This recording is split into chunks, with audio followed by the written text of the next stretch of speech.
Good morning, my web bears and families. My name is Mr. San. I'm one of the sixth grade ELAR teachers here at Webb Middle School. And today we're going to do a quick run through on how to access Google Classroom and how best to use it with your student while we're doing this learning from home. The very first thing you're going to need is the browser Google Chrome. It's the best way to access Google Classroom. After you have your browser Google Chrome, you're going to need your students' login information. If they don't remember their email or their password, and they must use their school email and password, you can email one of their teachers for additional help. All teachers have access to their emails through Skyward. To add my student to the actual account, I'm going to click up here where my current portrait is. And underneath there, you can already see I've added the student, but I'm going to run you through just how we're going to be doing it. Click Add Another Account and enter in their school account.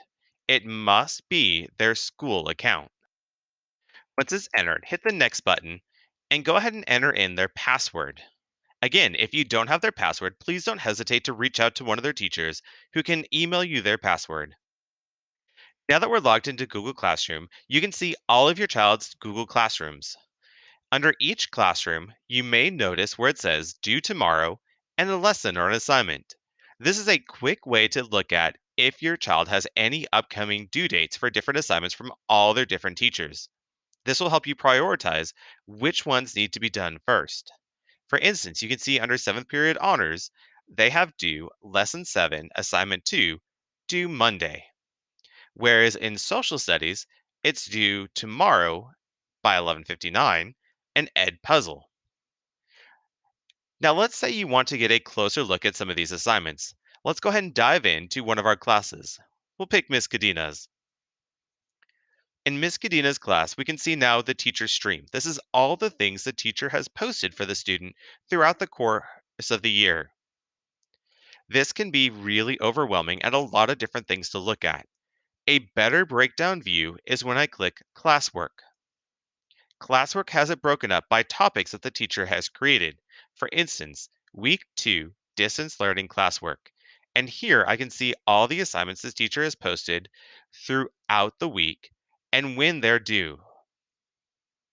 A really handy feature here is that if I have a question about a particular assignment, I can go into the assignment,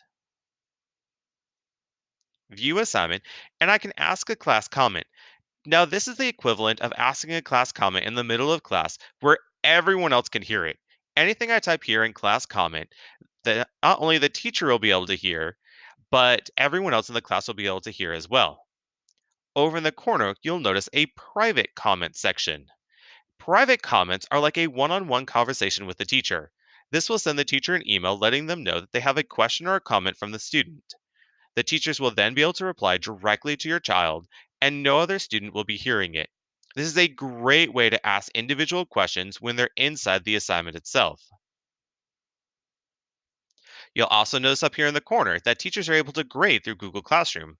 For instance, Lily, being as awesome as she is, has a 100 out of 100.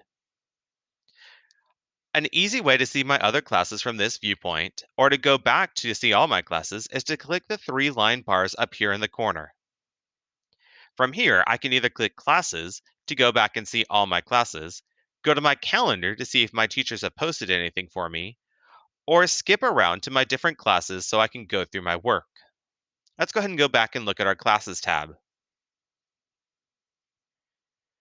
One of the big things we mentioned is that students need to be able to pace themselves. Teachers will be posting assignments weekly, and they will have due dates. Looking through all my child's work, I can help them create a schedule for themselves on when they're going to work on what. That way, at no point should they feel overwhelmed or not know what to do next. For instance, let's take a look at our 7th grade honors class now. If I want more information about assignment coming up, I can look here on the left-hand side and see where it says upcoming. For instance, upcoming this Monday is lesson 7. Clicking lesson 7 takes me directly to the assignment and all the different subtasks that I have to do for this assignment. Clicking any one of these links will open up a page with that assignment in it. Parents, I can't thank you enough for helping our partners in education at home. I hope this video was helpful to you and helping better understand how to use your child's Google Classroom. If you have any questions, please don't ever hesitate to reach out to one of your different teachers. This is Mr. Sand saying, Go Bears!